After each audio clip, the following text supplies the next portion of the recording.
ما بقاش لكم مكان. انتوا بسم الله ما شاء الله طبقتوا نظرية الموظف المثالي اللي ما بيشتغلش وفي الاخر بيترقى، ما تفهمش ازاي وما تعرفش ليه.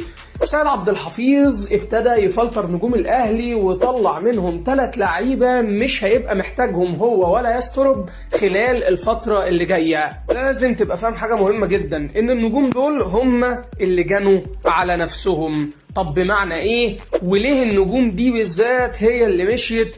وهل خلاص ده قرار نهائي؟ حابب اقول لك ايوه. مين هم؟ يلا نعرف.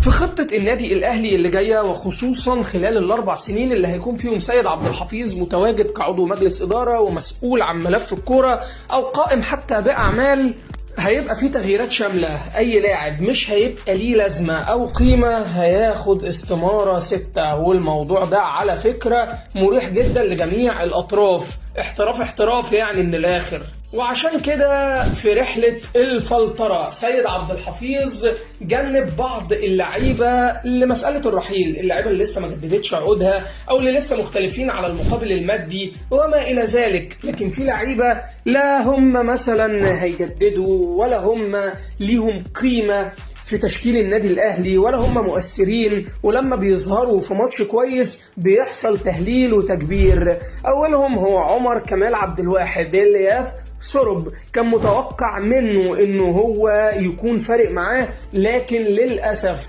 كان تألق عابر في ماتش إيجل نوار. طبعا في التدريبات ظهر بشكل سيء جدا، بدنيا واقع، مش قادر ان هو يعمل حاجة اكتر من اللي بيعملها، الى جانب كمان ان في خيارات افضل منه بكتير وممكن لعيبة تانية تتوظف في مركز الباك اليمين. عمر كمال عبد الواحد من اللعيبة اللي فرقة معاهم جدا البقاء في النادي الاهلي، على عكس الاسم اللي هقوله لك بعد كده. الاسم هو قفشه، تحس ان هو عايش في وادي تاني وتالت خالص، ملوش دعوة بأي حاجة، ولعب زي ما لعبش. هو في الآخر شايف ان مصيره هيبقى الرحيل. تحس ان قفشه اكتر لاعب مش حاطط في دماغه اي حاجة. العروض اللي جات له ممكن تكون حركت وجهة نظره واتجاهه ناحيتها، خصوصا انها تضمن له اللعب، الى جانب انها مش هتقل عن تعاقده مع الاهلي، لا ده يمكن كمان تزيد بشكل كبير. فقفشه من المتوقع انه يكون تاني الراحلين في فترة الانتقالات الشتوية اللي جاية دي. وسيد عبد الحفيظ الحقيقة شايف ان هو اسهل لاعب في التفاوض للرحيل، لا هيصفي معاك مستحقات ولا هو عايز حاجة، هو عايز يلعب وده مش متوفر له في النادي الاهلي، فهو بيدور على اي فرصة لعب.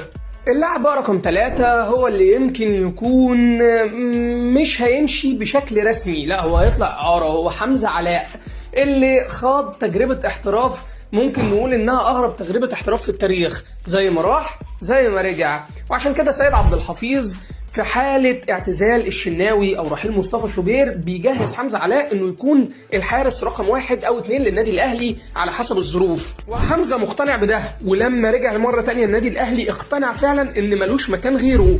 توظيف حمزة بقى هيبقى عرض على سبيل الإعارة، ولو ما تمش إعارته هيتم التفكير ليه في خطط خلال الفترة اللي جاية عشان يرجع مرة تانية واقف على رجله. ويمكن ده هو اللاعب الوحيد اللي خرج من المقصلة بتاعة الراحلين. تفتكر إن في أسماء من اللي قلناها تستحق تقعد في النادي الأهلي؟ قول لنا رأيك في التعليقات.